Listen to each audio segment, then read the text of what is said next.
It's another fine day at Camp Dynasty.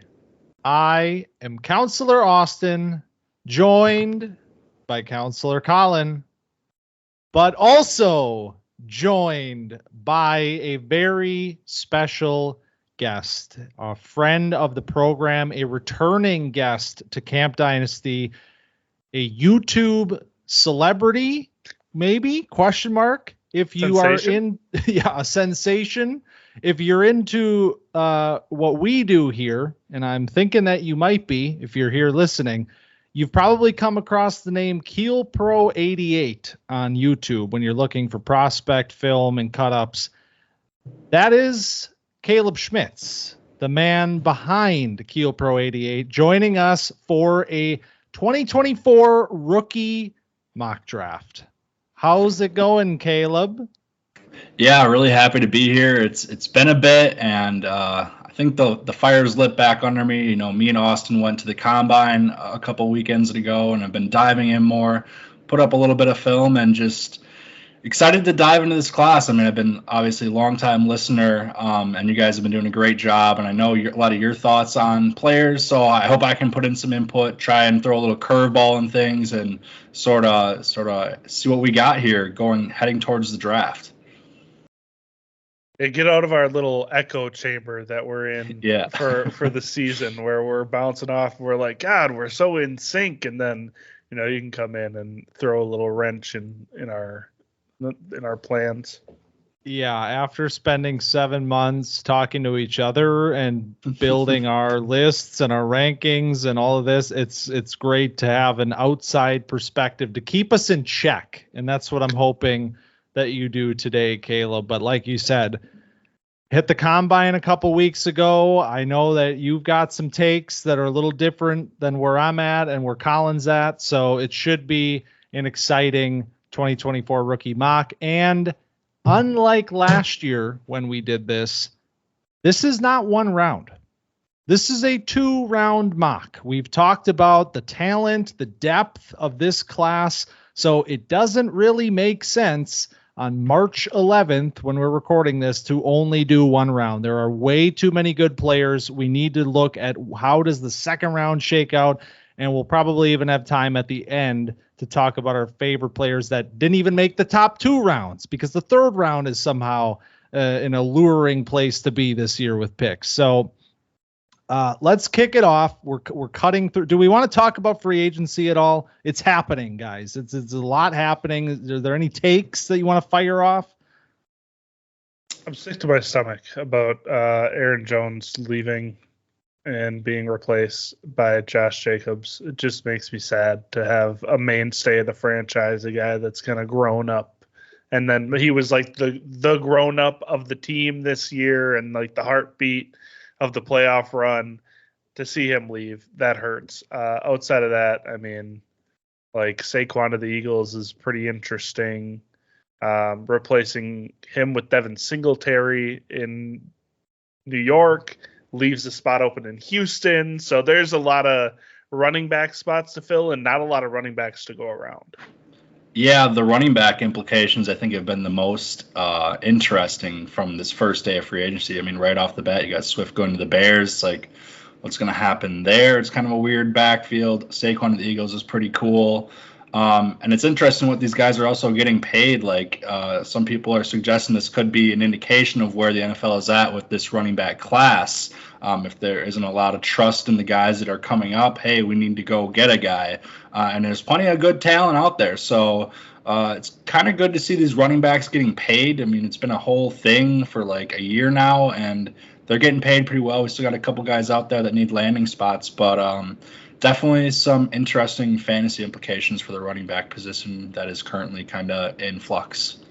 Yeah, I mean, especially coming out of last year with how weird everything kind of shook out. This running back, roulette that we played today is incredible. I mean, it's not often that you get a situation like this with the running back position in the NFL with all of this movement. But how about T. Higgins?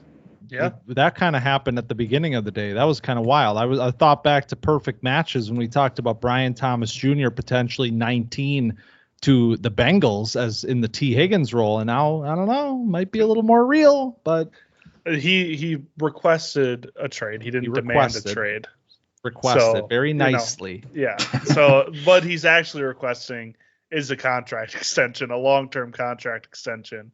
And if they're not going to give him that, then maybe he does get up out of there. But it's going to take a lot to pry a guy like that away. But there's some teams that need a wide receiver one, like, the Panthers, who are trying to put some guys around Bryce Young to support him. So I'm sure he'll have a market, and the Bengals are going to have to do, cough up some cheddar to keep him around.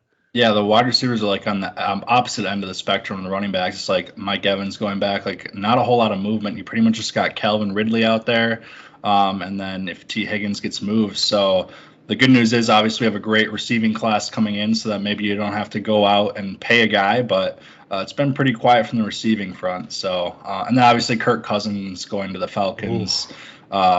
If he's fully healthy, like that's great news for London, Pitts, everyone there, as long as he's able to produce. So even if he's not fully healthy, it's going to be better than. I mean, it's better. Yeah, that's true.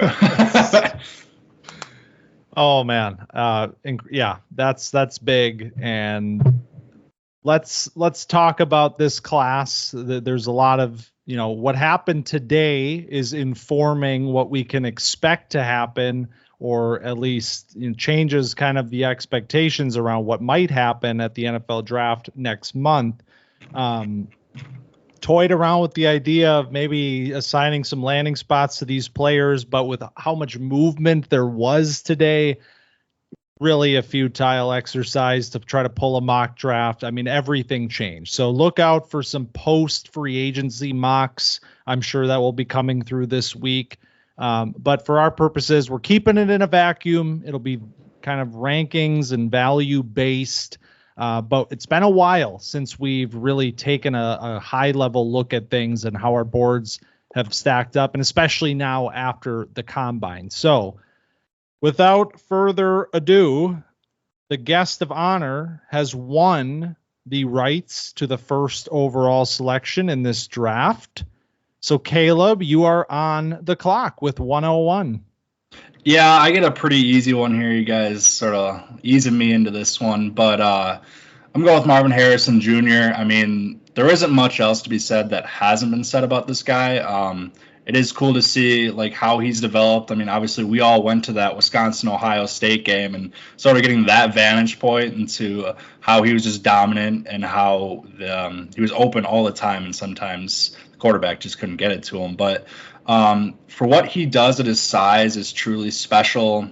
Sinking hips, ball tracking skills, and then boxing out defenders in the end zone, route running. I mean, you just don't see this kind of player come around often with the size. We didn't see, obviously, at the combine, there really was no point for him. He comes in and gets measured. He's what we expect, and then he's already penciled in top 5. So I don't hold that against him. I think he still would have tested fine, if not really good. So a really exciting prospect, the kind of guy people have been waiting for, a year or two to be like, hey, we need that pick to get him. There's another receiver I think that is maybe kind of close to him here, but based off the information, how he's performed, I just can't see people going a different route. So that's what I'm going with, Marvin Harrison Jr. at 1. Mr. 101. The people are saying. We are the people. Yeah, hard to argue. Marvin has been, will be 101. But like you said, there is another player in this class that is maybe close to him, maybe ahead of him. I don't know. Do we believe the reports that some NFL teams do value a different wide receiver amongst this group? I have the second overall pick, and I mentioned last week that I was drinking a little bit of Rome Odunze Kool-Aid, but I am still selecting Malik Nabers with the second overall selection, and it's because of the reason that you just said, Caleb. I don't think this gap is extremely wide. to be fair, I also think Rome is pretty close to this group of two, and I don't know that is a consensus opinion, but for me, he is close. Nabers still the guy. You forget a little bit when you don't see him. He's not really in the media right now because of opting out of the combine. The name kind of loses a little shine as the process goes on, but let's remember how we got to this point, and that was the performance that he put on during the 2023 season for LSU, in which he was absolutely dominant and uncoverable for most of the season. I think I've said before, he comes into the NFL with a very pro-ready game, extremely high floor player with a ceiling that rivals Marvin Harrison Jr., in my opinion. So easy number 2 pick, Malik Nabers. I was hoping for a minute there you would, keep drinking the Rome Kool-Aid and let Nabers fall to me, but I feel great about getting Rome Odunze here at the 3rd pick. 1, 2, 3, man, just like that. It's a little chalk so far, I'd say. I think this is the easiest part of the draft. Odunze, he was good last year. I talked about it. He was probably my wide receiver 2 in last year's class, decides to go back to Washington, has an incredible season alongside that high-powered offense, and he got better personally. I mean, all of the boxes we asked of him to check were like, yeah, we'd like to see Rome be better in contested situations. Like, you can see it every once in a while, but you want it to be there every single time. And then he goes out and has the year that he has. And then his route running feels a little more polished. He just feels a little nicer with the footwork around the sideline. And then as a red zone threat, like all across the board, Rome Odunze is the jack of all trades of this class. I mean, it's honestly truly 3 wide receiver 1s in this class, and in a lot of different years. Like last year, all 3 of these guys would have been the wide receiver 1 in that class. So I feel great about getting Odunze here at number 3. Unfortunately, we're not going to snake it because I'd be really happy about getting the 4th pick too. But we'll go back to Caleb. Let's take a pause here because that's quick, and it's quick for a reason. It's easy, but let's talk about this group. Caleb, what is your take on this top 3? Do you see these players as all very tightly together? Do you have them tiered out? What is your take on this group? Yeah, I mean, honestly, Nabers is pretty close to Harrison for me, and then Odunze is like a little step lower. The thing for me, like the case for Nabers, maybe over Harrison for me, was the yak for Nabers. Like, he's just so explosive, even more than Marvin Harrison. So like the way the NFL plays and how teams like to scheme these guys open, like I think he's more explosive. And I was looking at, you guys always like to bring up like PFF stats and stuff, missed tackles forced. So Malik Nabers, 2nd in the NCAA in receiving yards and 4th in missed tackles forced, 30 missed tackles forced. Marvin Harrison Jr. was 9th in receiving yards in college football, only 5 missed tackles forced. That's tied for 231st. That's like an insane discrepancy, even if there are maybe outliers in the missed tackled force grading areas. So I think that's part of why there might be a case for Nabers. Like, he just has something extra after the catch that could allure me or GMs possibly. I don't love that. I would have liked to see him at the combine, like not just the combine, like the measurables, like we don't. It worries me, like if you could have just come in at 6 foot, like 200, low 200, like perfect. You got it. You probably run low 4.4, but like not even getting measured is a little bit concerning. And if he comes in at, we're not going to go super into like just measurables and like, oh, it's over. But it's like if he comes in at 5'11", 190, it's like, well, that could be the difference. But I love Malik Nabers as a player after the catch, and then Odunze is just like you said, it's not even fair to say jack of all trades because he does everything like better than that. Like he is just across the board, so good. And he was even faster than I expected. I mean, he ran a 4.45.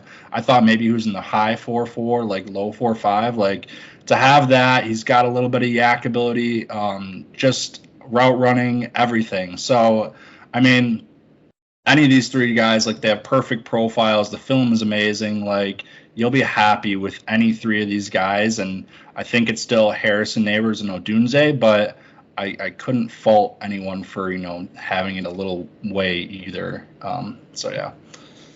Yeah, the yak conversation is something that I feel like we come back to every time you talk about this group, because really, I mean, Nabers is the yak guy out of these three. You're not getting a lot of it. You're not getting almost any of it with Marvin, and you're not getting a lot of it with Odunze. So I think in today's NFL, where it's scheme guys open, get them into space, let them work, that's why I think Nabers is really set up to be a star in the making immediately. I think he's a very high floor player. And I mean, to be fair, I think Marvin is also a very high floor player as well, just because of his, sophisticated ability as a separator and his ability to basically come down with anything that comes his direction. But there is something to be said. If you like a yak type of receiver, I can understand why you would choose Nabers over Harrison. But with all of that said, that is the top group. That is our 1, 2, 3 wide receivers at the top of this draft. It does not stay that easy in this draft class. And I am very glad, Caleb, that you have this number 4 overall selection, because I am curious as to if you value a certain other position here, or if you opt to go in a different direction. I do value a certain other position. I'm going to take Brock Bowers here. I think you could argue that he could be a part of this tier with the receivers, at least for me. Across the board, if we're talking yak, I mean, I don't know if I've ever seen a player like this after the catch at the tight end position. I mean, just moves completely different than anyone we've seen. Explosiveness, making guys miss. The only thing, I guess, is, I mean, he didn't test at the combine, which is, whatever, I guess. I'm interested to see where he goes in the NFL draft, because, there's people who's like, oh, he goes high as, the Chargers, or he could fall to the middle of the first. So it's where are teams valuing him? I mean, the last guy we've seen go that early is Kyle Pitts, and not going to have that conversation. But it's interesting to see how the NFL is going to value him. I think he's still just an unbelievably talented player. There is maybe some size concerns, but he's really not. He's I was looking at Mock Draftable and his closest comps just based on size, and he's right there along a Trey McBride. So it's and we see what Trey McBride has done. So we don't have the testing on Bowers, but sure as hell know he moves fast, and I'm not worried about that. So I'm really happy. If you're at 4 in your rookie drafts, and it's already a deep receiver class, it's not a deep tight end class. So if you have a chance to grab Brock Bowers, do it right now. This is the spot to do it. That is an excellent point. It is not a deep tight end group. It's something that we've talked about, and Bowers is the guy here in the draft. He is the prize at the position. So the point about size, I mean, man, everybody's getting smaller.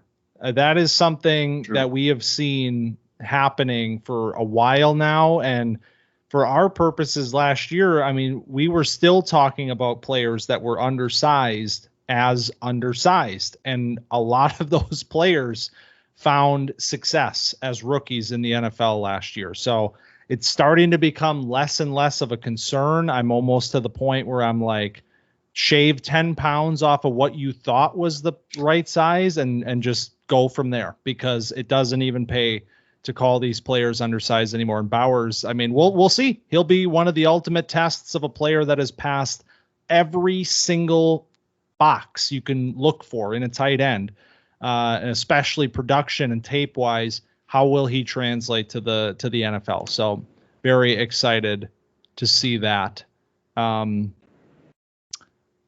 I'm up next. You're up. 105. This is where it gets weird, huh? Yeah.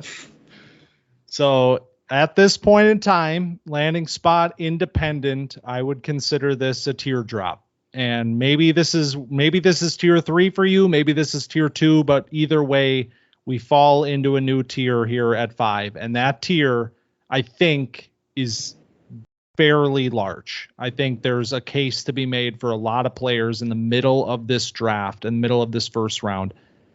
At this point in time, 105 for me is Brian Thomas Jr. He has been the number 5 player for me, and the combine, I mean, it locks him in, man. It's a big man, can move very fast. And I've been, transparent. I think some folks in the media are getting a little bit rose-colored glasses with Brian Thomas Jr. I think we see the size, we see the production, we see the speed, and suddenly he is, a no doubt top 15 sort of NFL talent.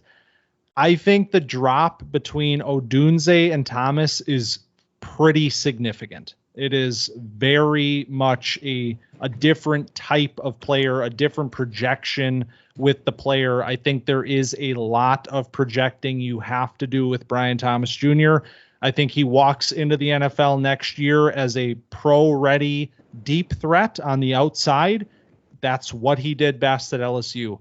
There is nuance that needs to be added to his game to turn him into a complete potential number 1 wide receiver in the NFL. But I think what you're getting, a deep threat, a player who can operate as a high-end number 2 maybe by the end of his rookie year, and a player that can develop into something much greater than that.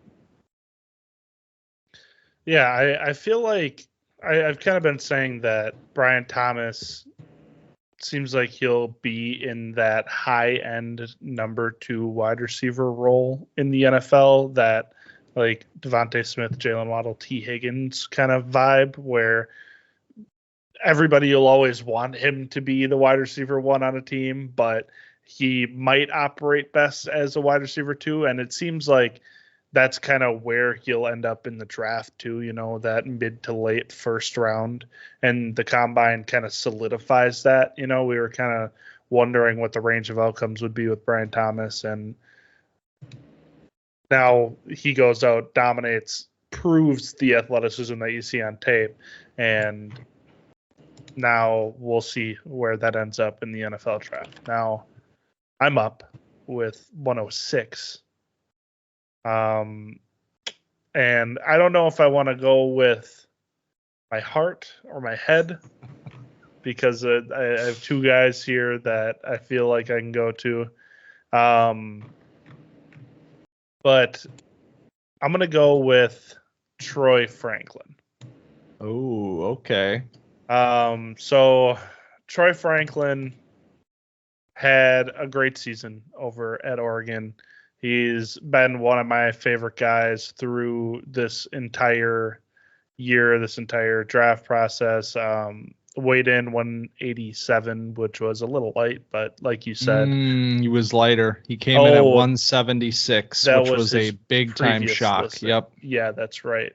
So that's the concern, was the combine weight was a lot lower than his list weight at 187. So, but you mentioned everybody's getting smaller. 176 is a lot smaller than we might be used to seeing, but we're seeing guys, in the 160s that are performing well. So who knows? All I know is Troy Franklin avoids contact. He's a great route runner, gets a lot of separation.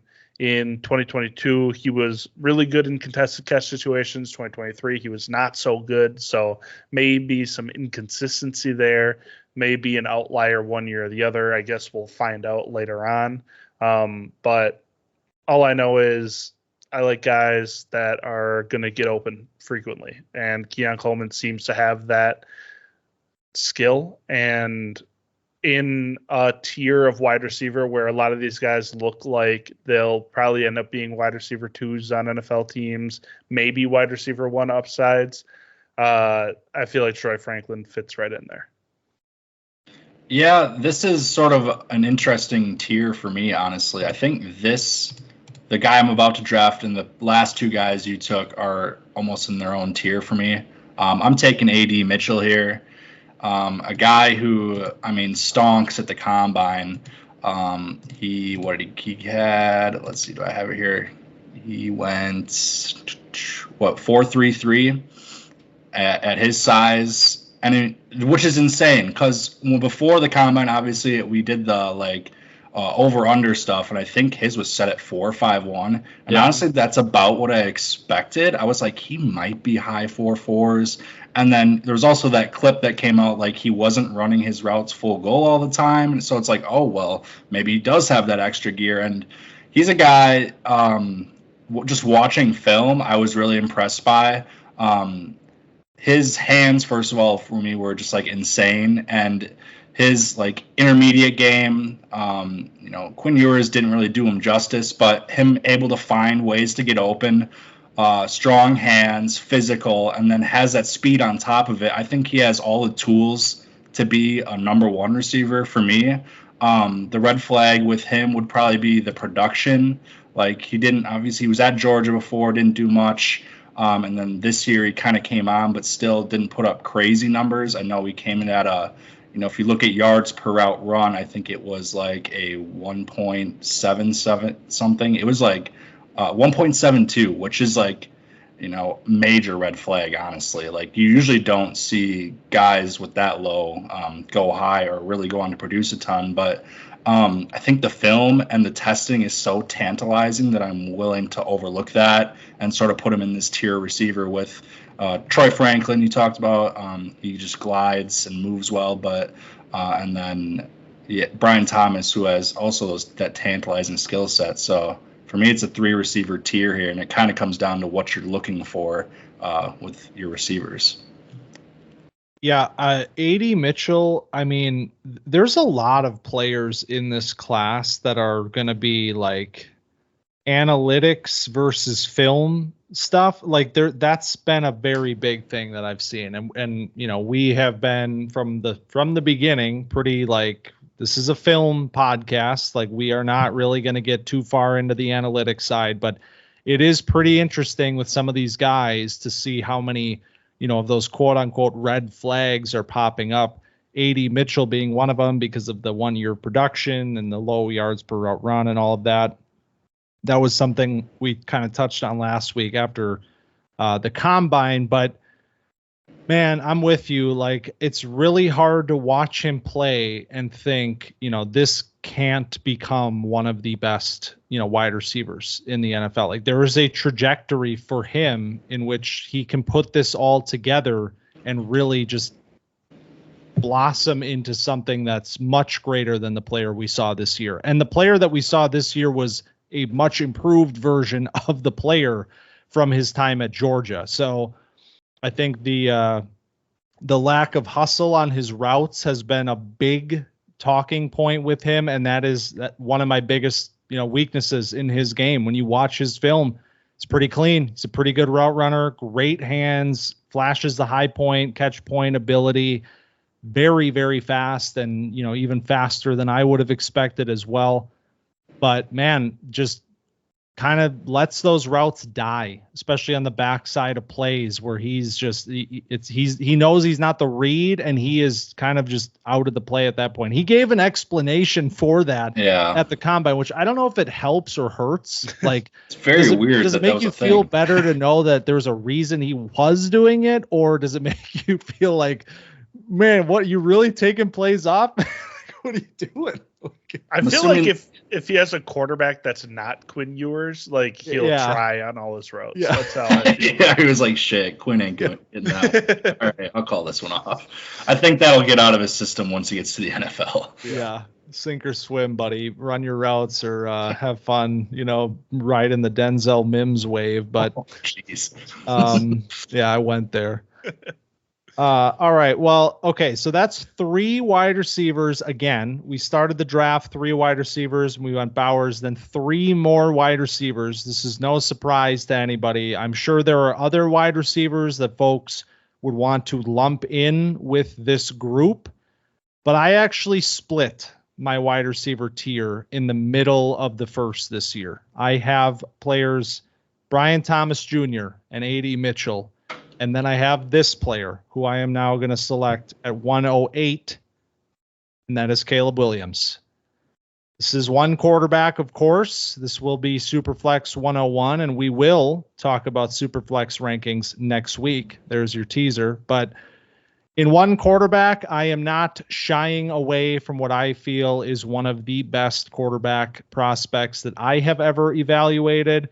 And getting a player like this later into the first round, despite all of these wide receiver flyers that are available yet at this range of the draft, it's hard for me to ignore the talent, ignore, a player that is walking into what we assume is Chicago, a team that is kind of doing it right now. A lot of draft capital. They've built out, we expect maybe they'll add some help alongside DJ Moore in terms of wide receivers. Cole Kmet, that's fine, whatever. They signed DeAndre Swift today, get some help there.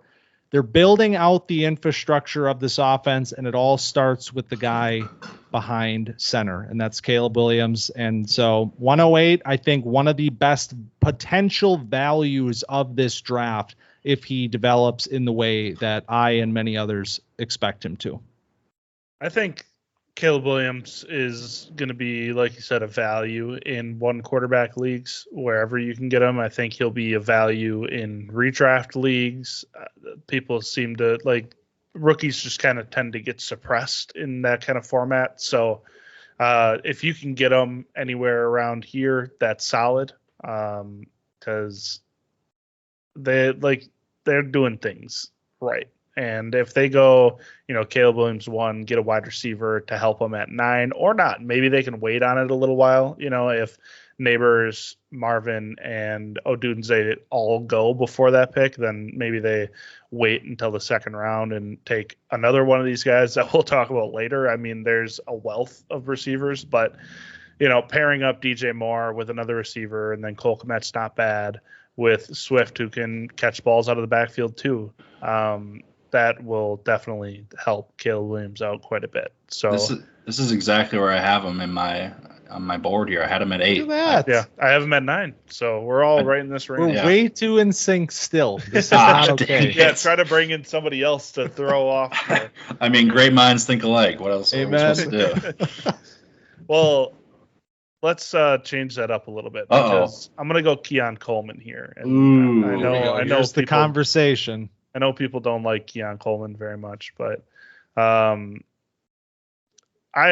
think this player was underutilized this year at Florida State. I keep coming back to meat left on the bone with Keon Coleman because you watch the tape. Caleb talked about it with A.D. Mitchell. You see a player that isn't reflected in the advanced stats. The yards per route run for Keon Coleman. I mean, A.D. Mitchell was at 177, and that's not good. Keon Coleman's at 174 this year, so that's not good. But you watch this Florida State offense, and he's getting open down the field, man. And there's a narrative that he's not separating well, which, I mean, he's not the best separator in the class, that's for sure, but it's not bad. And then he's also he ran the 4.61 at the combine, and then there was another layer to the anti Keon Coleman train, and runs the gauntlet well, which people like me will use to support their argument. Be like, oh well, he was the fastest in the gauntlet. He ran it really well, so that matters now. So I don't know. There's just a lot of things about Keon Coleman I like. The return game stuff shows a bit of his yards after catch, even though it was limited to see that in his receiving work. He was not great in contested catch situations this year. even though you would expect him to be because of the athleticism in the hands, but then you see it in the highlights. So there's just a lot of things going on with Keon Coleman. I think getting him at the back end of the first round is a lot better value than maybe he was projected at earlier this season. So I feel good about getting him here. All right. Here, this is where we throw the wrench in, because I know where you stand now, and I know where Mingo stands from our conversations at the Combine. I don't think I'm in on Keon Coleman. There's too many red flags for me. Start with, obviously the yards per route run was super low. The 40 was slow, and he's not a great separator. Those are like three things where I look and I'm just like, boy, there's too many red flags here for me. And the tape for me was like solid. I liked how he made plays after the catch, how he went out and boxed out defenders. But this isn't a receiver I'm willing to bet on in the back of the first when there's plenty of other guys that I think have better profiles and honestly just better film. So based on like mock drafts we've done and what I've heard from you guys, like it seems like, well, there's a divide. Twitter, there's people that absolutely hate him, and then there's people on the other side. I think I'm more towards I don't think I'm willing to spend a first on him. There's just too many red flags, too much riskiness in such a great class for me to plant my flag and like take him in this area. So not for me. We got so excited last week about wide receivers that we forgot to talk about the negatives completely. So we didn't talk about Keon Coleman in the Combine, in the fallout of the Combine. The propaganda machine keeps running. All right, let's. I loved it. Mingo was at the Combine, just like feeding me all these. He was like, "Oh, but the gauntlet," and I was like, "Dude, I don't think it's gonna matter what you tell me." I'm suppressing the negative. That's what I'm doing. This is the first stuff to air on the channel.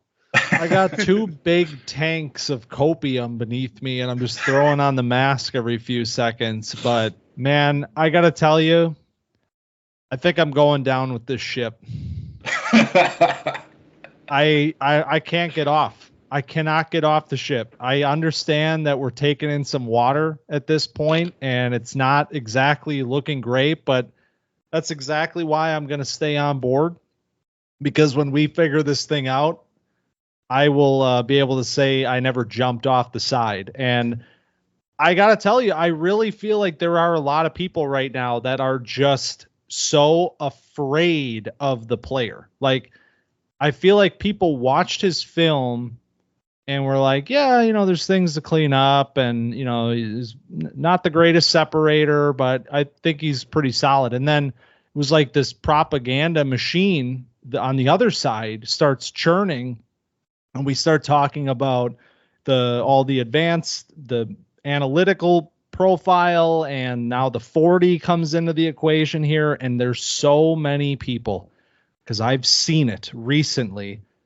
that are just plummeting Keon Coleman in their rankings. I've seen this across high, big NFL draft analyst sorts of people. This player is falling. And I think a lot of it has to do with the fact that people don't want to be stuck holding the grenade of Keon Coleman when it happens, because we just, and this goes all the way back to last year, I think, Colin, when we were talking about the parallels of a Quentin Johnston arc here. And what does that mean for a player like Coleman, who has these red flags that we understand is a raw player that needs development, that can't walk into the NFL next year ready to go? We saw how not well that worked out for Quentin Johnston last year, and now everybody is so afraid of these players. And I'm not saying that you're wrong. I'm just saying I'm not ready to leave. So Keon Coleman, maybe we end up getting a discount on this player when it's all said and done. The Keon Coleman believers maybe trade back a little bit and get this player more towards the turn of the round here. But for right now, I do not have a problem with him going at number 9. In fact, I still have him rated as my 8th player in this class. So this will be one that we will talk about for many, many more months. I'm glad we got Caleb's take here. We're jib-jabbing a little bit in the seats in Lucas Oil. So, all right, let's keep it moving. Caleb, you are on the clock, 110. Yeah, and maybe we'll throw another wrench in here. I'm not sure where you guys are at with this guy, but here's a receiver I would much rather have than Keon Coleman. That's Ladd McConkey. Boom, there it is, man. Georgia wide receiver. First of all, just watching the film, I was completely taken aback.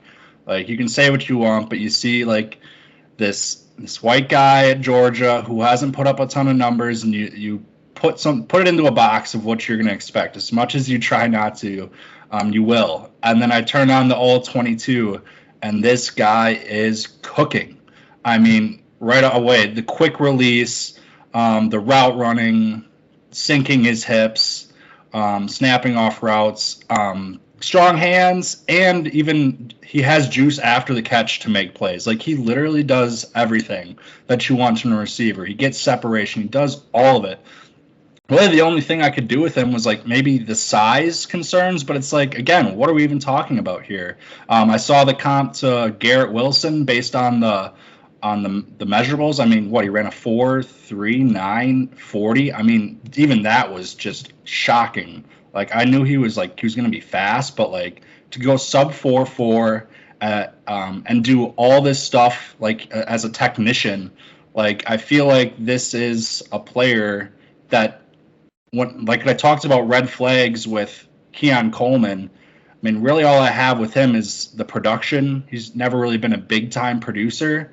But if we're talking about film, I just think he does everything so well, and he's going to be an asset at the next level, like a guy who can just walk into a receiving room and he's going to produce. So, Ladd McConkey, I really like this guy. I think we're both with you on that one.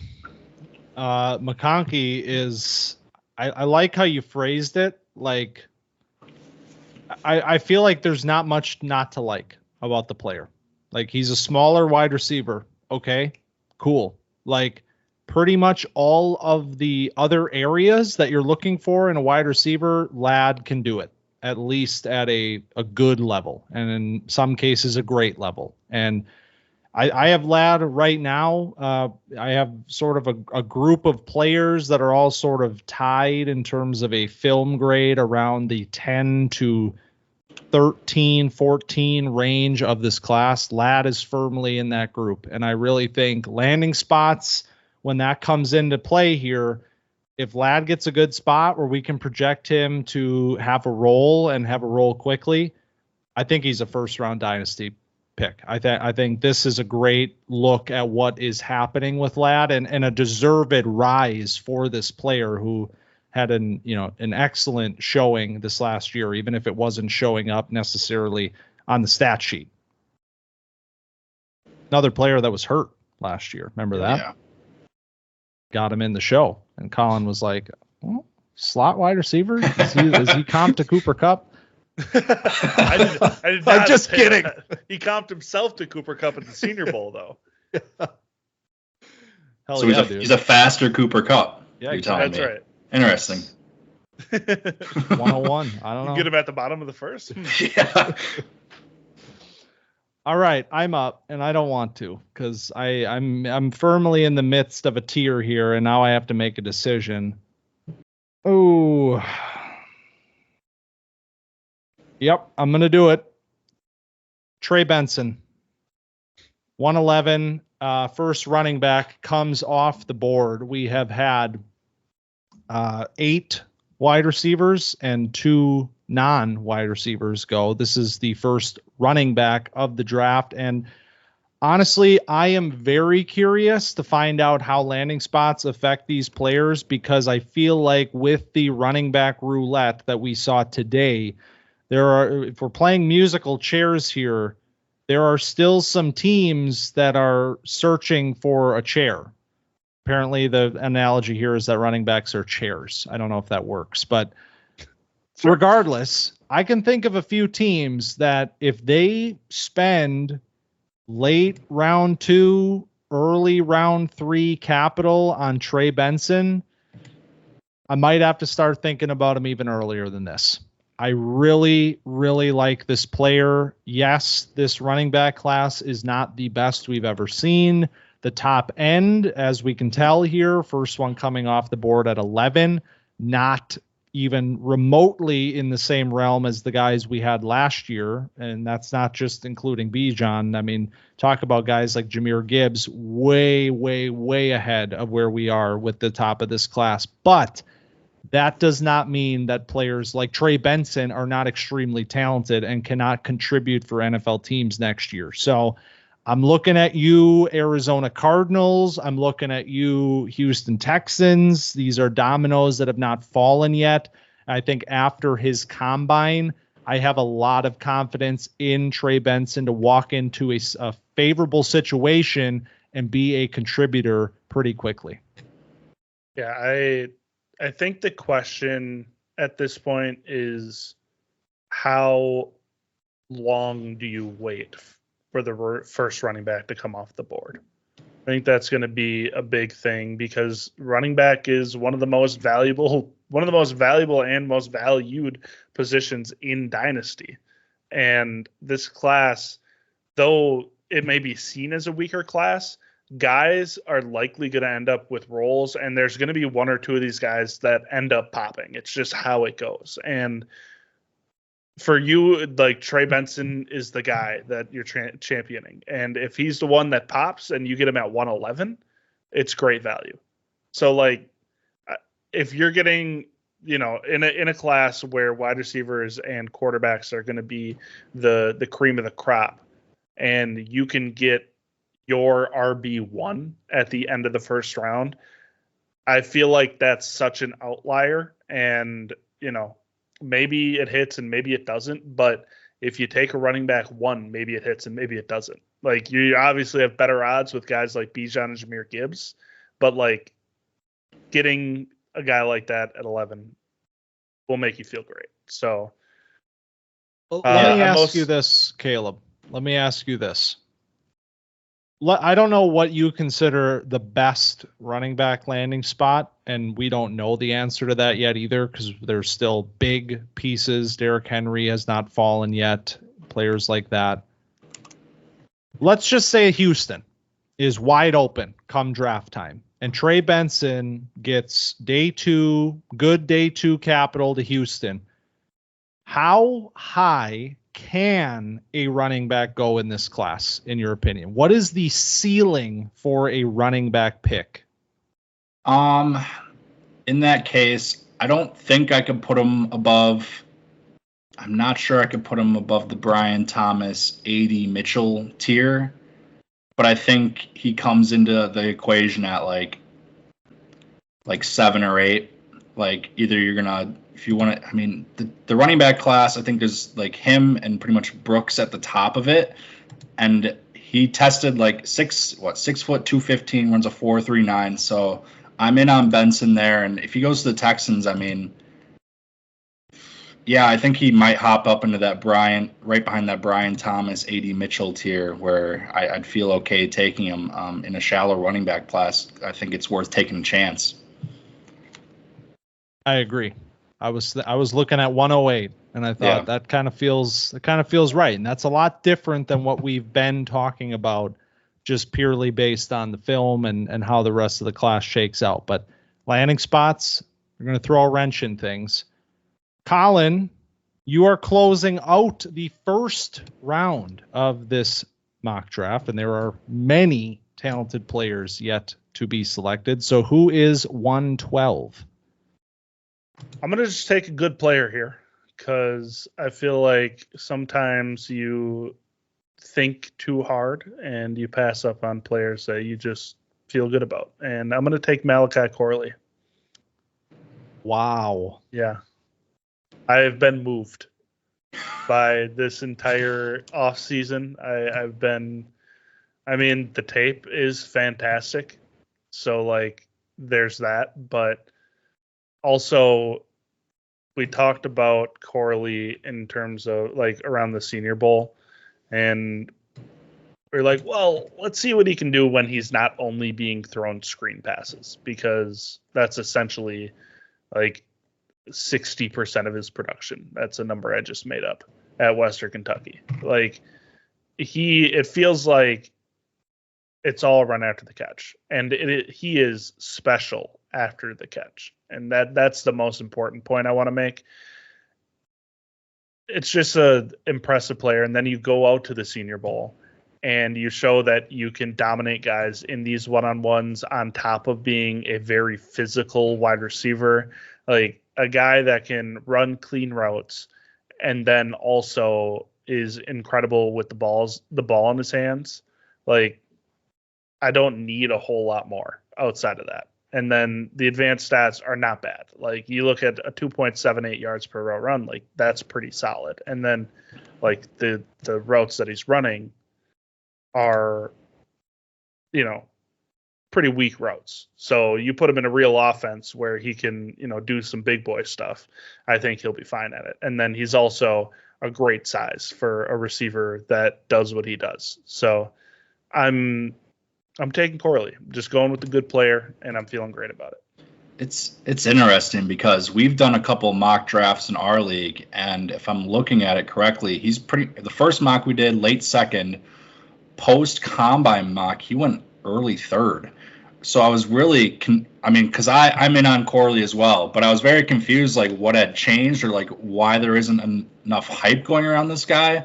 He pretty much fits like the kind of players I like Debo, Rashee Rice, the way they play. But I agree, at the Senior Bowl, he sort of saw what else he could do. Did it ever come out why he wasn't at the combine? Was it COVID or like what? There were rumors that it was COVID. He measured at the combine though, so I don't know. I think it was just an opt-out. I don't know where that COVID rumor came from, but I'm just spreading misinformation at this point. Spreading COVID. I think it might be bold to take him first round, but from the talent that we saw and the kind of player, like I think he's maybe a little landing spot dependent too. If a team is planning on using him, like the Chiefs use Rashee Rice or the 49ers use Deebo Samuel, but I can't fault you taking Corley here. I think he's just got an alluring skill set that you don't see very often, and if lands in the right situation, he could put up some numbers. Here's why I love this pick. While I don't agree with it, I love the pick because it illustrates something that I think we're going to run into when we get to rookie drafts next year or this year. Jesus, it's 2024. Wake up. It is. Here we are. This wide receiver class, and especially now, like we've gotten through the first tier, the second tier, maybe dipping into the third tier at this point. I feel like this group at where we are right now is so wide that you're going to see people taking players that they value. Like, these evaluations in many cases are very close. Like I don't have wide receiver 10 all that, far apart from wide receiver 16. So you have this whole group of players that's, fairly close together in terms of what they're showing you. You're going to have, league members that are valuing certain players, certain skill sets. In this case, it's, you like Corley a lot. He's going to land at the top of this tier for you. And that's where you're going to pick him up. And you can't be certain that these players are not on another team's radar also. So there's a little bit of gamesmanship this year. And this is what makes it fun, is when the tier opens so wide that you have to just start grabbing guys that you value, that you like, that you want to walk out of a draft with. Even if it seems a little high to somebody else, it's not high to you. And it's, that's where this is going to be fun this year. So I love that we get Corley in here to illustrate what is, I think, going to be an absolutely, wild and fun sort of turn and into round 2 sort of range of the draft. Yeah, that's what I think this area is going to be really interesting once you actually start drafting. Like, because are you going to sit if you're at the bottom of the first, early second? Like, I can move down and get some guys I really like, or I could stay here and get my guys. So I think there could be a lot of maneuvering going on in this area, which is going to make the second round might be the most interesting part of your drafts. Like, might take the longest because there's going to be so much wheeling and dealing for guys trying to get their guy or trying to move down, maybe even to the early third to get some diversify some assets. So it's going to be a really fun draft here. Hell yeah, it is. Let's keep it rolling. We're into round 2, and Caleb, you kicked us off with Marvin at the top of the first. Who starts the second round? Man, this is a tough, obviously we're talking about, it's such a giant tier, and there's different positions you could go, quarterback, running, receiver. I am going to go with Drake Maye here. Boy, there is some crazy discourse on this guy right now. Obviously, Sims comes in with his yearly, I hate this guy and love this guy that no one really cares about. Drake Maye is still my QB2. I think, he has everything I want in a franchise quarterback. I think he's got a little, people love to throw this around, but he's got a little Josh Allen to him just as a runner. Like, if you watch him, once they get towards the red zone, this guy is just a madman. And he runs like Josh Allen. He does stuff, and maybe you're like, that probably shouldn't work, and then it works. And he's got the size, he's got the mobility, he's got the arm, he's got all the tools. Oh, they don't like the Maye pick, do they? The Jets coming back. It's a bold pick. I'm sorry, but wait, the Jets are trading up for Drake Maye. Did we just break the? Wow. I still believe in Drake Maye. I think he's clearly QB2 for me, and we'll see where it plays out, but I guess he's probably going to end up in either Washington or New England, which are both kind of interesting spots. Maybe not the best, but I think the rushing and passing upside is worth taking at the top of the second here. I don't really understand what's going on with the Maye discourse. Somebody pointed it out, weren't we just talking about, is he better than Caleb Williams? And now he's quarterback 4. I don't know. I get a sense, this is informed by nothing, but I get a sense that there is a little bit of very early smoke happening, because there is a lot of Jayden Daniels love very suddenly. All of a sudden it was Jayden Daniels is the favorite to go number 2. He didn't even, we didn't get any Jayden Daniels action at the combine, but yet he still ends up being the guy that we're talking about. And now Drake Maye is quarterback 4, quarterback 6, according to Chris Sims. I don't really understand it. And therefore I feel like there's a little bit of gamesmanship happening here, because I understand that Drake Maye has, there's projection to Maye's game. He's a very young quarterback. That's a part of who he is. He is early in this journey, and we know that. We fell in love with a player that was a redshirt freshman last year, and that comes with, we have to expect this player is still growing and developing. There are moments on his film from this past year that are pretty head-scratching. The Virginia game is one thing that truly confuses me almost more than any other single moment for any other player in this class. Watching Drake Maye against Virginia this year is like watching a completely different player. It looks like watching a quarterback that you shouldn't even be thinking about drafting in round 1. But then you throw on another game and you're seeing a 20-year-old player that has arm talent that's rare, that's making throws that are rare for his age and experience level.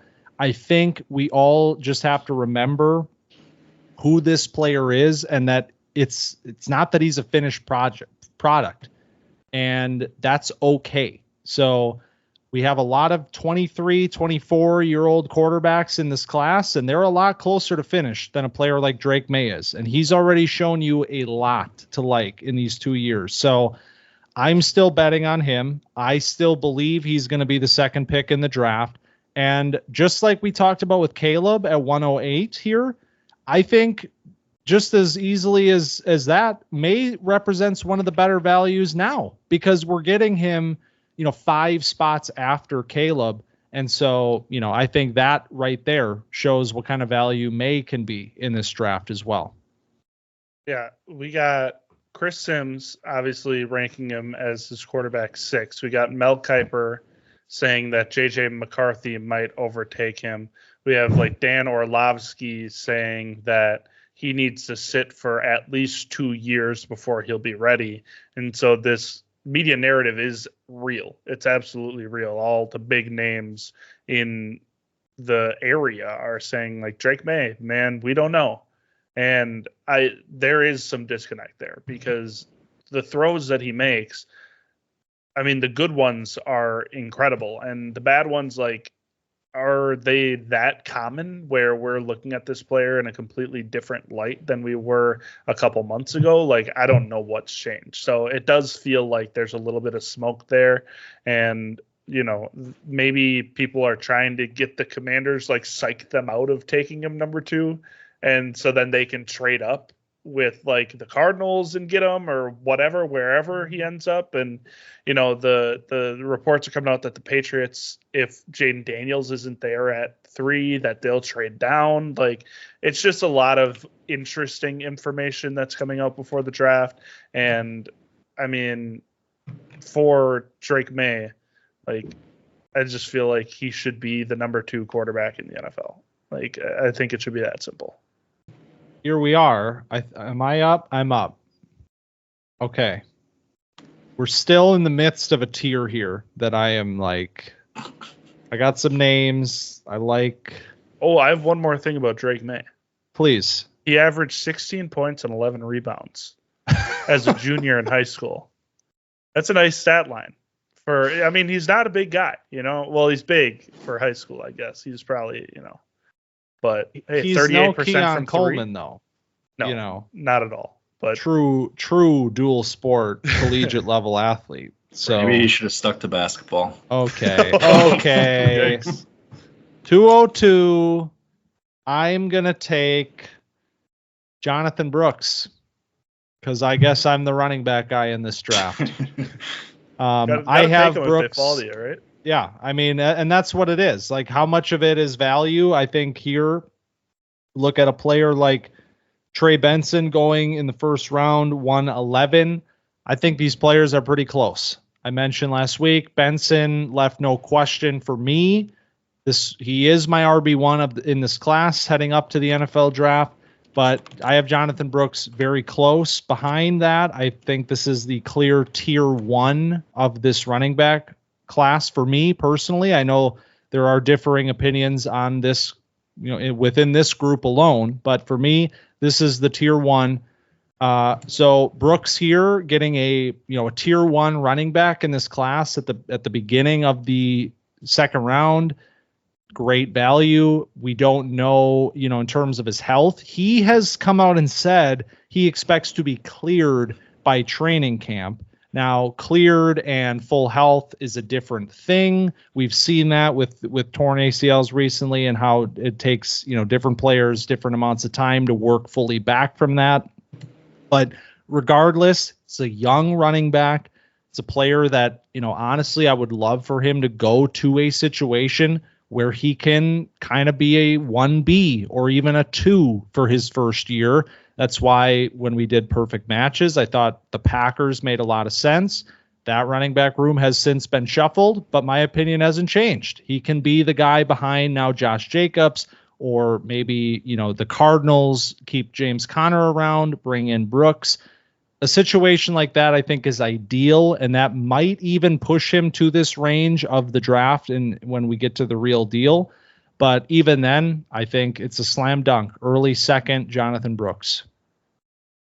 Still feels insane to hear you say Josh Jacobs is the Packers running back. Isn't that a little weird?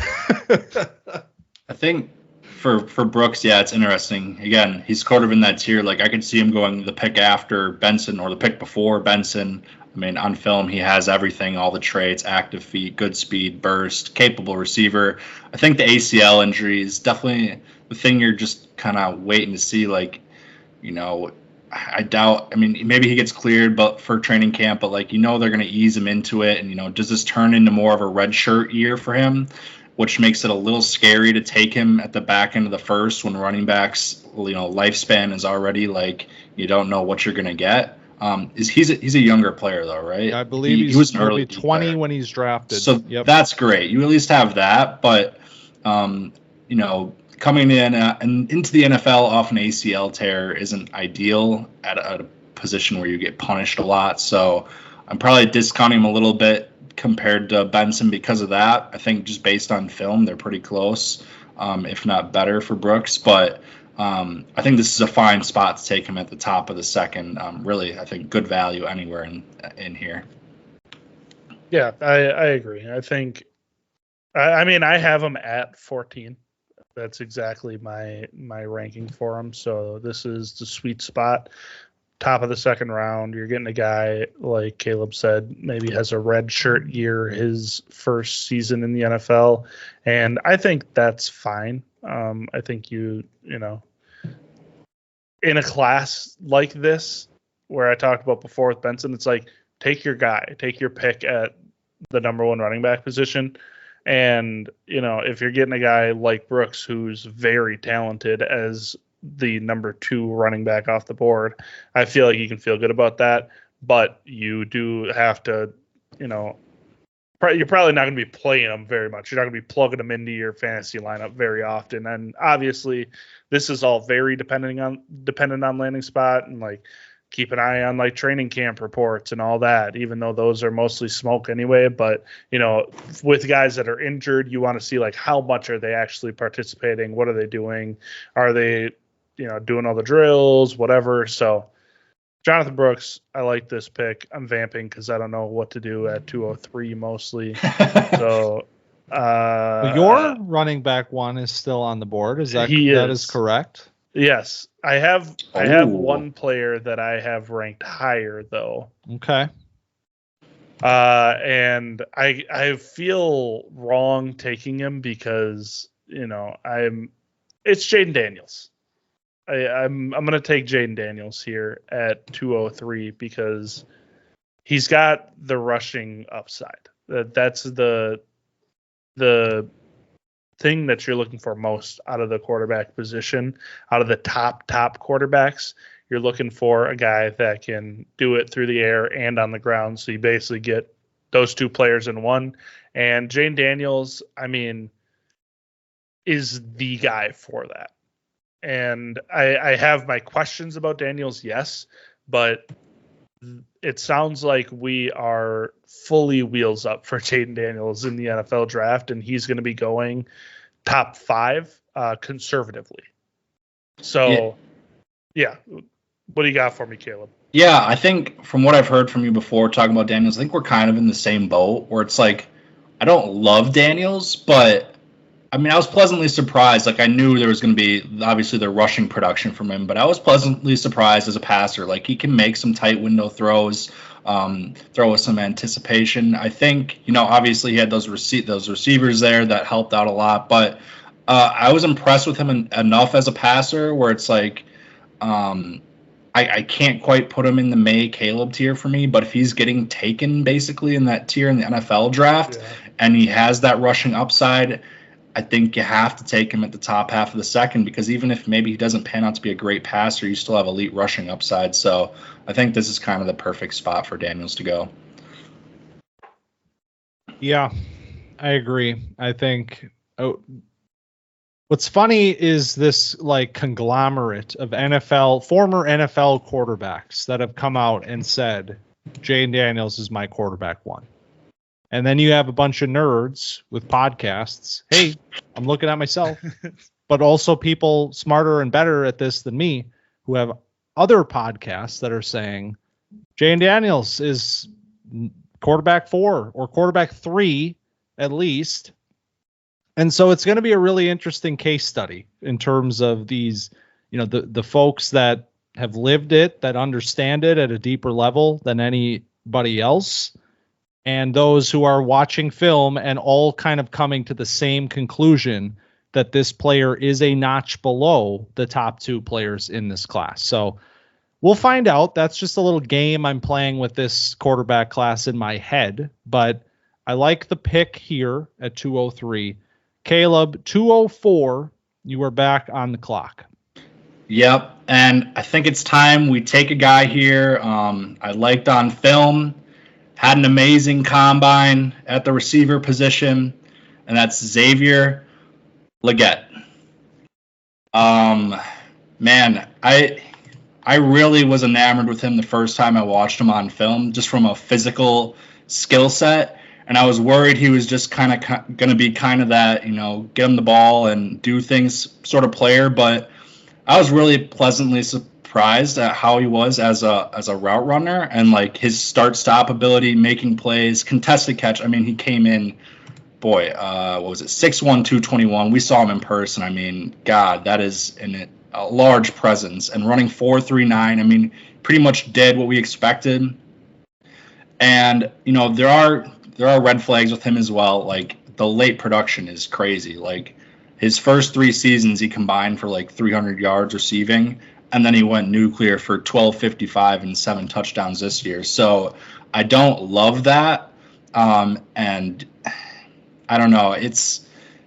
We're in a spot here where, you have all these kinds of players, and I kind of want to shoot for upside again. And he's sort of in the same vein as Malachi Corley, where I've seen him go like late second, early third, and it's like, man, am I missing something here? Is he just going to be a really good value? But I think I'm just going to stick with my board here and go with Legette. We're in the tier, man. We are firmly in this tier of wide receivers. It's exactly what we talked about with Corley at 12. A few spots later here, Legette, another player here that's further down my board, but another team might like him a lot more than this even. We might have Legette in the late first in some instances for teams that are in love with his, blend of size and speed. And, yes, it's 1 year of production, but that production was immense this year for a South Carolina offense that was not great. So Legette, I love the upside, obviously, and I'm rooting for the player. And at 205, I'm going to go with one of my guys in this wide receiver tier, a player that I would honestly expect both of you to say, yeah, I probably wouldn't have picked him for like another 7 or 8 picks. And that's kind of the story of this class. I'm picking Jalen Polk, baby.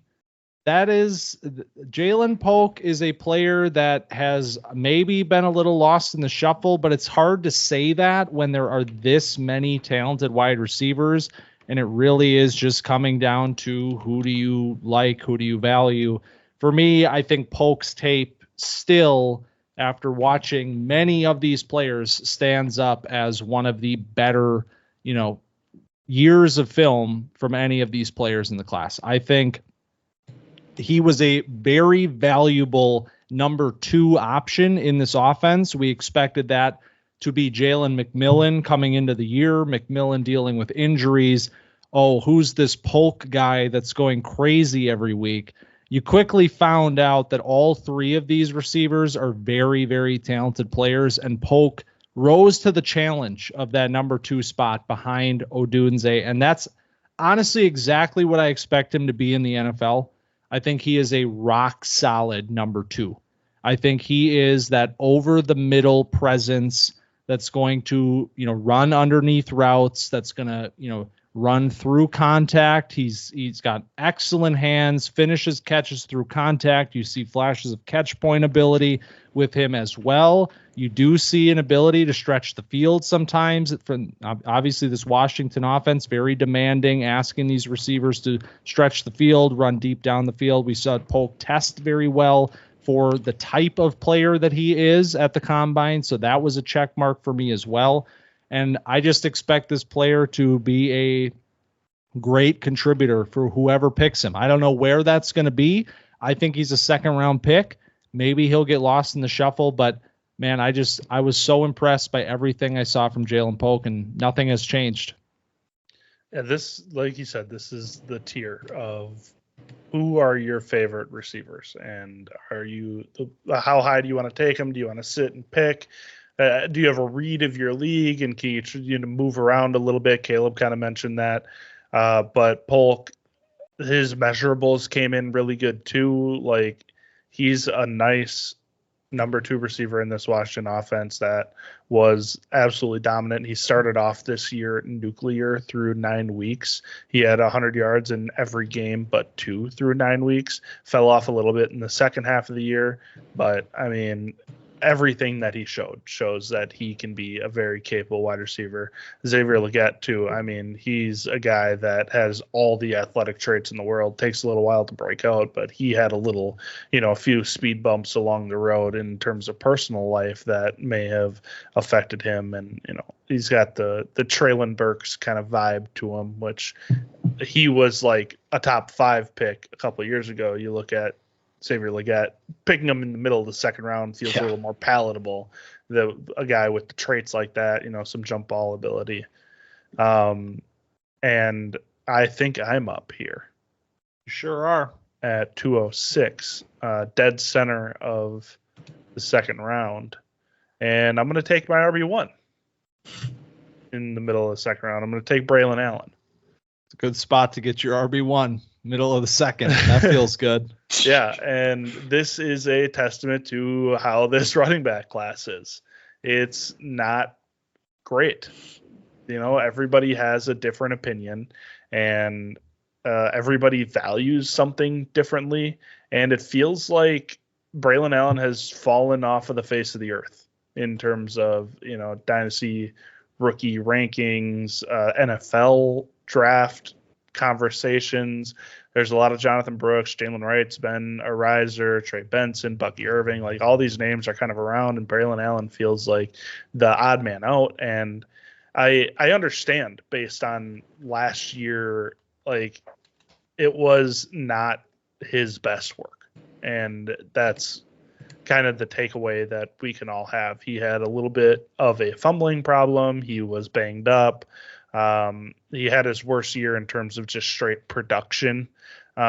So there are some concerns here, but if you look at the player that he was when I'm going to keep harping on it, and like the downhill scheme that they ran in 2021 and 2022 benefited Braelon Allen so greatly that when you move back to the spread offense, the shotgun offense, where he's sitting in a, side by side with that quarterback in the shotgun, and he has to produce all of his acceleration after the snap, you see the struggles. And then you see him start to think a little too much. You see him dancing a little more, start to get tackled for short gains or losses more often, not breaking as many tackles. I think that all comes back to him being a scheme-dependent player.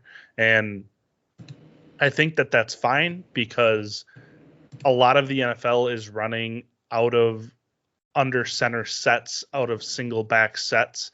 So he's going to be able to get downhill in the NFL if he gets drafted to the right place. And I don't think that somebody who runs a shotgun scheme is going to be interested in Braelon Allen. That's I think it's a little bit of survivorship where he's just going to end up being in the right scheme because people in the wrong scheme are not going to want him because of the tape he put out in 2023.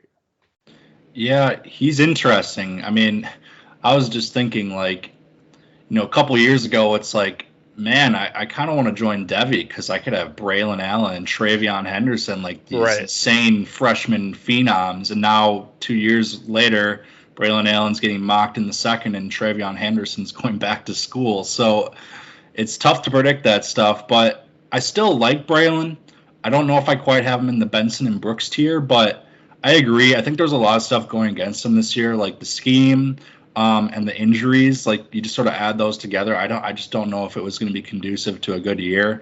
He did, we showed that he has a pass catching acumen. I think he had 28 catches this year, so he at least added that to his profile. Oh, it's fraudulent though. Yeah. I saw some routes that like he had a couple plays where I'm mostly. Oh, it's fraudulent, but like at least it's there. Before it was like literally non-existent. Yeah. But obviously he has the frame and the physicality that you want. And I was disappointed he didn't run at the combine because he's always been known as this like workout warrior and everything. I'm just like I want to see him run. Like man, if he runs a good 40 at 235, he could really start rising back up. But I think it kind of it's a little telling when he doesn't do it. But I still believe in Braelon. I mean, obviously a super young player, but if he can stay healthy and go to the right scheme, like you said, he's still got that upside. So I'm just hoping he's decent draft capital, gets to a good landing spot, is healthy, and can prove himself. Gus the Bus to the Chargers. You know what that means. Wide open in Baltimore. Just saying. Right. Oh, yeah, the prophecy. So it's alive and well, baby. Collin handed it off to me. Now I'm running with it. All right, 207, and that is Caleb. All right. I'm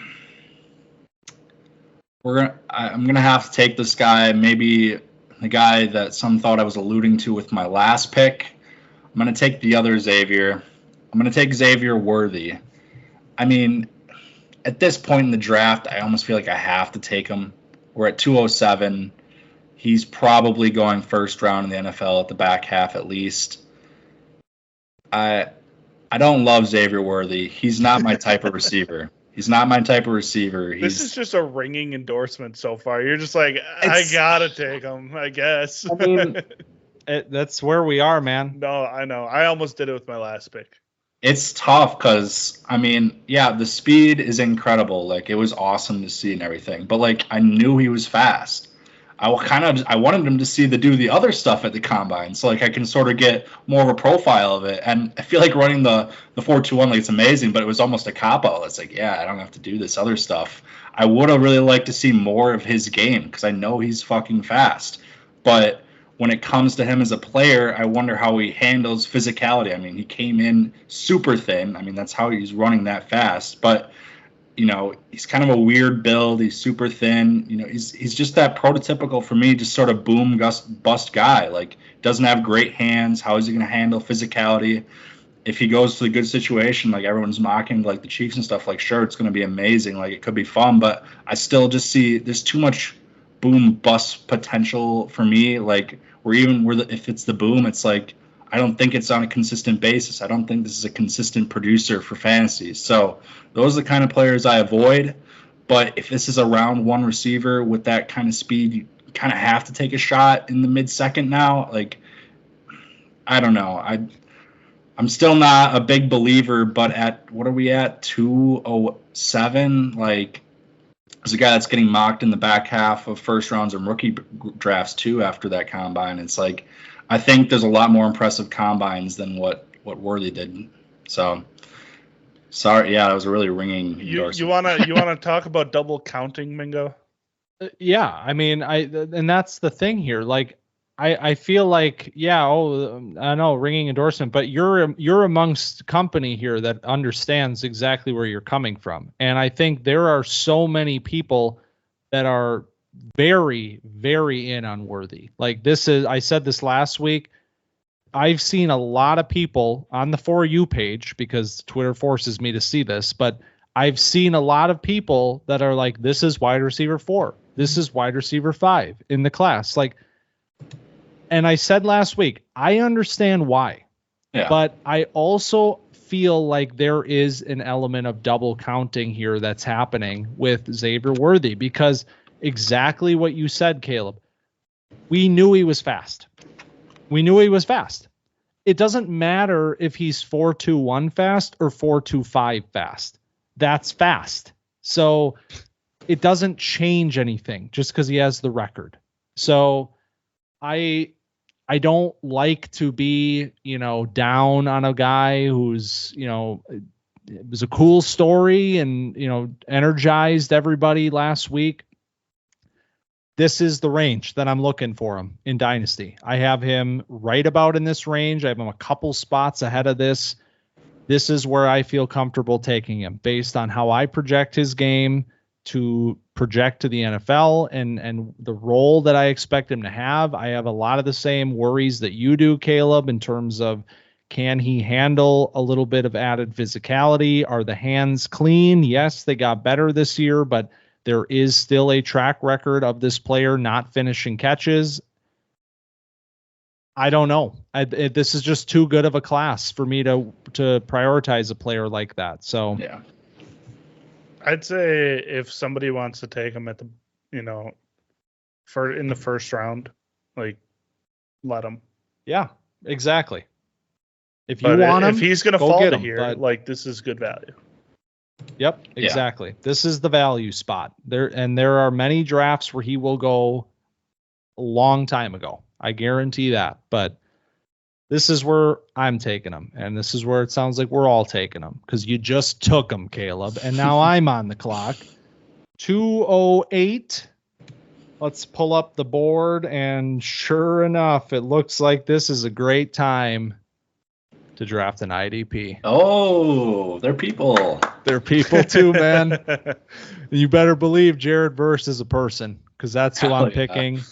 That is my IDP one in this class. We have talked about the tier of edge players that exists at the top of this draft with Dallas Turner, Laiatu Latu, and Jared Verse. I think they are all extremely talented players. I think they all belong in one tier of this class. And for me, I just love what I've seen from Jared Verse for 2 years. I think his power is jaw-dropping. I think it's an elite trait that he has. I think it makes him able to walk into the NFL next year and contribute and just get better from there. So taking an IDP one, a potential, top 15 talent at the pass rush edge position here in the later half of the second, I like that value a lot, so I'm going to snatch Jared Verse.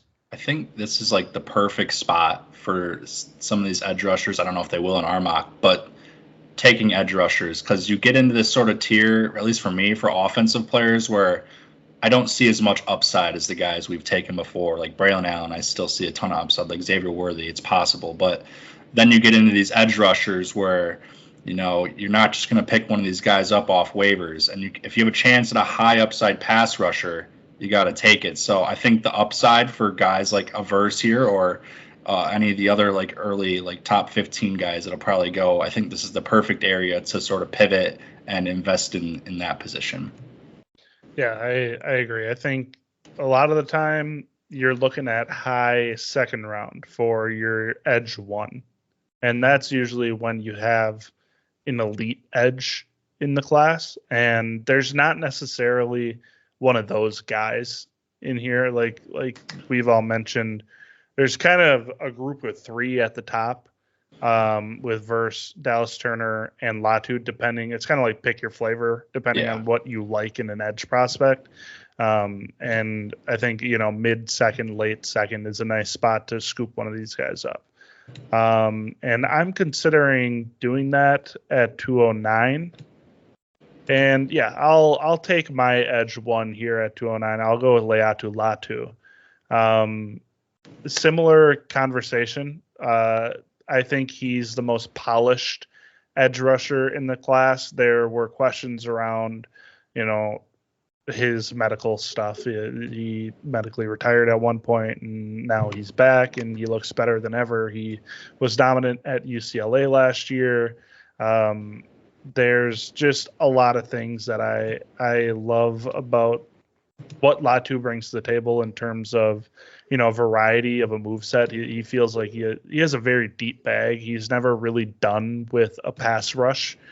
It's always, you stymie his first move and he gets to a spin, or he gets to a swim or a rip or whatever he ends up going to. It always feels like he has a second, maybe third move to try to beat you off that edge. And that ends up being those second, third effort sacks that he churns out. And that's the kind of player that you want. And then he also is not terrible in coverage. He dropped back a few times with UCLA. He had a pick this year. Like, he gets his hands up in passing lanes. So if you're playing pass deflections, you have those big splash plays with sacks.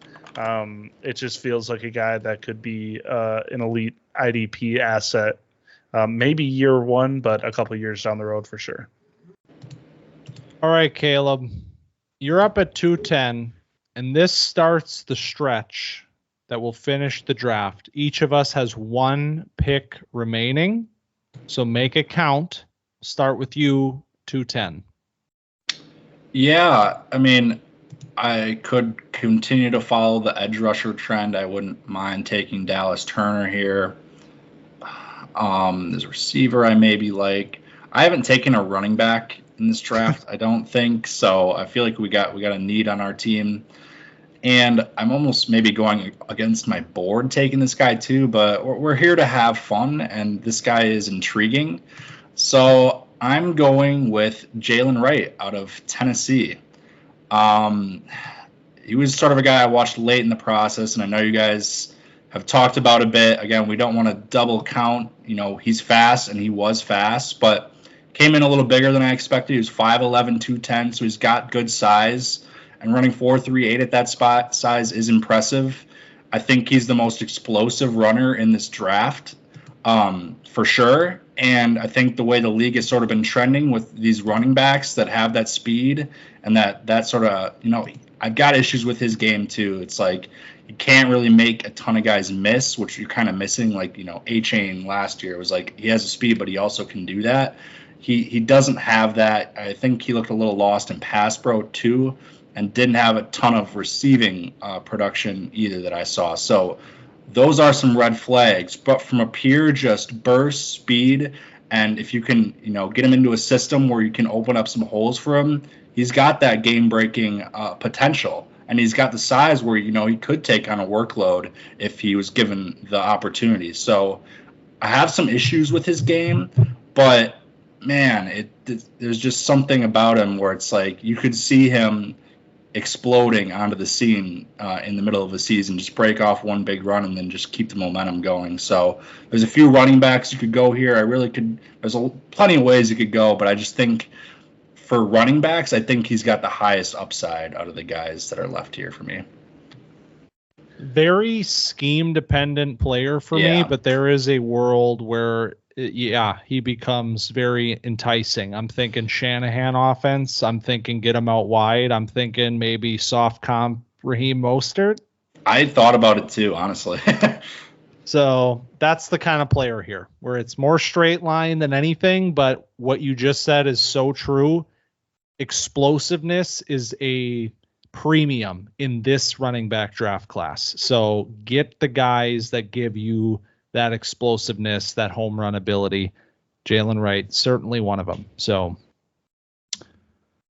I'm up 211. I have one pick left. There's too many players I want to draft. I have two wide receivers that I really like here. I'm going to go with one that I mentioned last week. And I think he has become a high second round pick in Dynasty drafts, Collin. Do you remember this conversation? Mm-hmm. I'm getting him at the late second. And that is more of a testament to this class than anything else since Ricky Pearsall. Because, I mean, you think about a player like this, you think about where can we expect him to go on NFL draft night, and getting him here at 211 just feels wrong. And I have more wide receivers that I would say that about right now, that I'm like, I got him at 211. Well, I'm going to get him in the third, actually. So that's where we are. But Pearsall is a player. I mentioned this last week. I mean, he's done everything right. Absolutely everything right since the season ended. I mean, I'm begging somebody to get some Ricky Pearsall film out there, some real Ricky film. Like I don't know where we missed. I think there's some player. Getting uploaded to the Nerds film room. I think I saw in the Discord. Okay, so insider. I got scoop. some insider info. Use promo code KeelPro in the Dynasty Nerds film room for I think like 15% off. 15% off. That's what we used. Yeah, it's the best. Hit the film room. Use the code. It's worth every penny. And I've just been waiting for some Ricky. I'm excited to hear that. I need to get more into his film. I've only watched a limited amount, but I can tell you from everything I've seen and everything that I've seen from the Senior Bowl and the Combine, I'm in. I'm absolutely in on the player. So getting him here, a player that has size, that has excellent hands. I mean, some of the best catches you'll ever see, including maybe the best you'll ever see from this past year. We've talked about that. But also as his ability as a route runner, he showed that off in Mobile as well.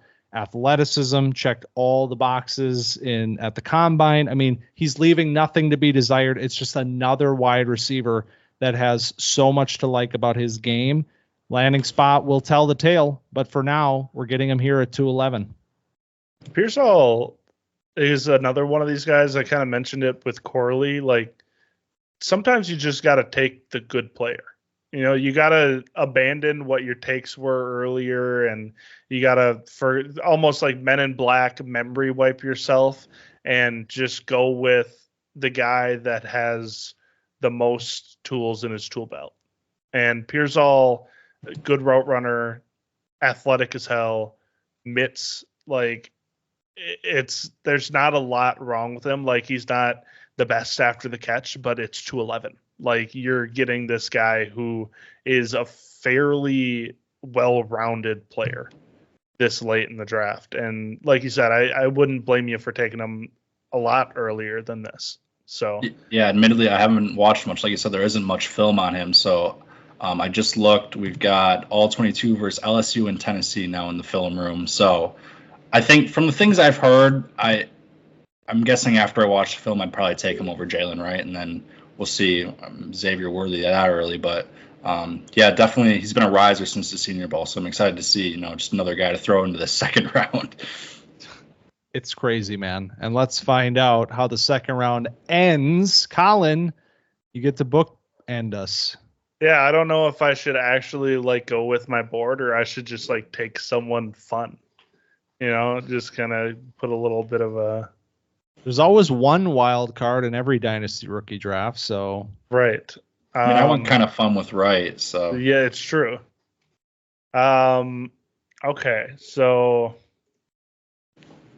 I am going to. I was thinking about just taking Audric Estime as the safe. Some people are arguing he's RB1, but I'm gonna pull up a name that I don't know if we've talked about on Camp Dynasty this year, and I'm gonna go Javon Baker out of UCF here at 212. So Baker has won my heart as I've watched more film, as somebody that has a complete release package, is a good route runner, and can make contested catches at 6'1", 208. I mean, he's another one that's sometimes just take a good player. And Estime is also, in that conversation where it's kind of getting suppressed, and he ran a 4.71. And so there's a little bit of the stink on Estime right now.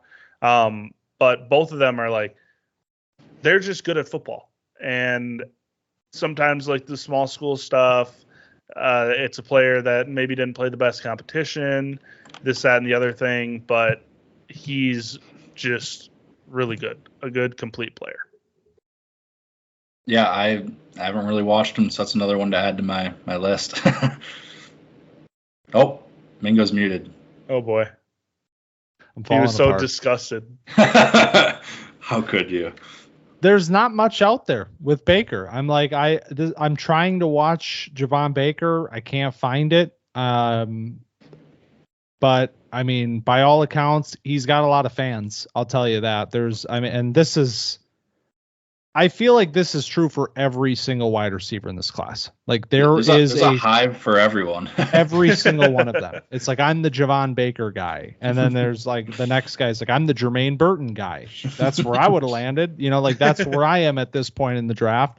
But it's it's so wide open that it's going to be a lot of fun. It's how we started this round with 112, that conversation, it carried through all the way. Javon Baker, a player that if you like him a lot, there's no reason he can't be a second round pick in Dynasty. Again, landing spots will tell us so much. It will change so much, and it will probably help us organize this tier of receivers a lot better. But for now, the talent is so close with a lot of these players that it is very hard to really, pick it apart and say, this is the range for this guy, this is the range for that guy. The range is kind of the whole group at this point. So I love the Baker pick to end things. And man, that's 2 rounds of 2024 Dynasty rookie mock drafting. Big takeaway, 2 running backs in 24 picks this year. That is kind of, or 3 running backs in 24 picks, which is still, that's still wild. So a lot of wide receivers, not a lot of running backs, got a few quarterbacks, got a couple of IDPs in there, only 1 tight end at the top with Bowers at 4. So it's an awesome class. And that's why I wanted to do 2 rounds today, because it really illustrates when you get down to this point, we are now at the turn heading into round 3. And I'm looking at the board and I'm saying, you've got to be kidding me. I am on the phone with 301 and then I'm on the phone with 302, because there are players here that I'm like, I cannot believe I'm getting him in the 3rd round. So on that note, shout out a couple players. Who are the next players up on your board? We'll start with Collin.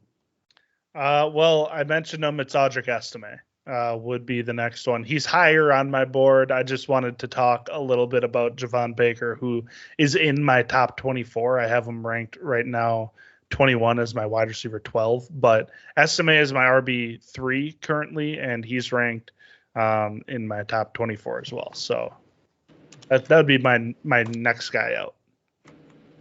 Yeah, I think I had Estime there too. I mean, he was maybe above Jaylen Wright for me, but I still like him as a player. The 4.740 is weird. I didn't think he was that slow, but there's a group of running backs here, like Blake Corum, Ray Davis. I saw some stuff from, like, maybe a couple older guys, but could carve out roles. And then you still got, some IDPs, Dallas Turner, and then Peyton Wilson. Like, how early are you willing to take those guys? Well, especially Peyton Wilson is, how willing are you able to take that guy? But early 3rd round is definitely still pretty interesting.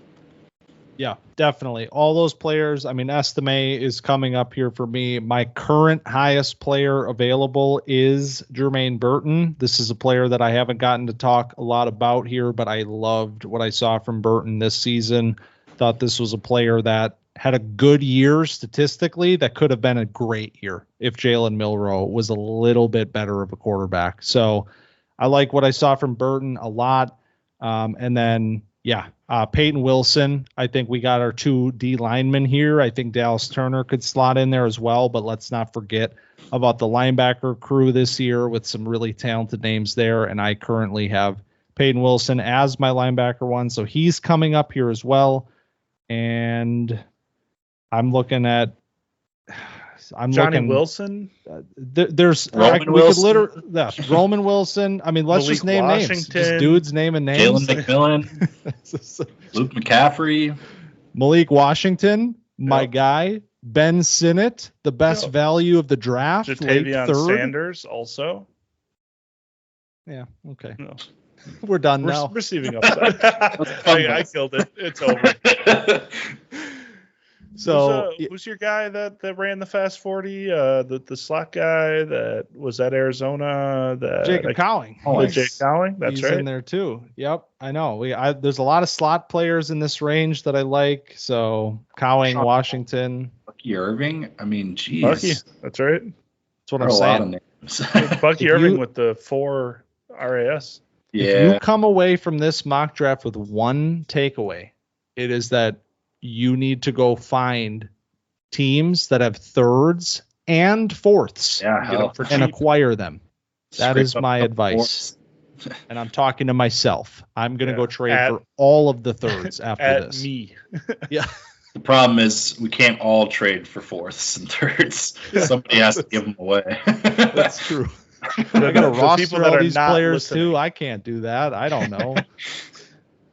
All right. Well, incredible draft class, one that is very exciting at this point in time. I can't wait to find out where these players end up and how it changes the board. We will obviously revisit things at that point in time, but we have a long way to go before we get there. So, like I said, next week, we will take a look at this class in a little bit of a different way because we are doing, for the first time ever, Camp Dynasty Super Flex rankings. The people have been asking for it for 2 years, and we're giving it to them. It's time to come outside the comfort zone and talk about Super Flex. So I'm very excited to do that and think about this crew in a little bit of a different way, see how these quarterbacks line up, get to talk about my guy Michael Penix again, because we didn't even shout him out in the honorable mentions of this draft, but come on, man. So, Caleb, thank you for joining us. Thank you for, sharing your wisdom of this class. I really enjoyed the parts like Keon Coleman, where we got a little bit of we got to get outside the hive a little bit and talk about this class realistically. So thank you for sharing that. Now is your moment to do the podcast thing where you get to plug your pluggables and share all of the things that you'd like people to do now that they've heard you speak. Yeah, it was a pleasure being on here. Super fun as always. Nice to get into it with you guys. You can find me on YouTube, KeelPro88, Twitter, KeelPro88. Just fire off a lot of football takes there. And haven't been as active as I usually am, but we're getting close to the draft season. So super excited and glad I could share this with you guys. It's heating up. And one more time, what was that Dynasty film room code? Yeah, if you go to the Dynasty Nerds website, go to Prospect Film Room and then sign up, you can use code KeelPro for 15% off. Like, even if you just do it for this next month leading up, I think this is the perfect time to do it. It's like between the Senior Bowl and like the draft is like hammer. That's when the most film is in there. We're getting these guys like Pearsall and stuff, and you can just crank it all out and you'll have your own takes. You don't have to just take what we have to say. That's KeelPro, KIELPRO. Thank you. Well, that'll be in the description. That'll be in the description of this episode if you so choose. It's what we use here. It's how we get all 22 because we don't have real connections. I don't work for the NFL, so this is what I have to do. So the people that get all 22 film for college, you got to be in like a real elite circle. For a while there, I think there was a blood oath involved. I think it's gotten slightly easier. I think PFF allows you to pay like $30,000 a year to access their that's it. Stockpile of. Yeah. And I mean, it's still if you post all 22, people are coming for you. You're on an FBI list at that point. Yeah. I did that with McConkey, and I haven't been the same since. They've done things to me. But I shot you a text. I was like, oh boy, you don't know what you're getting into. All right. Well, awesome conversation. Thanks, Caleb, for joining. If you enjoyed this 2-round Dynasty rookie mock draft, be sure to find us on Twitter at camp_dynasty and TikTok at camp.dynasty and follow us, subscribe to us. You don't follow on YouTube, you subscribe on YouTube. That's Camp Dynasty, where video feeds of the pods go up every single week. And of course, like, rate, review, subscribe, share, follow the pod feed because we very much appreciate that as well. Thread it, repost it. Whatever you got to do, man, we're here for it. So thanks for stopping by Camp Dynasty this week, and we'll see you next week.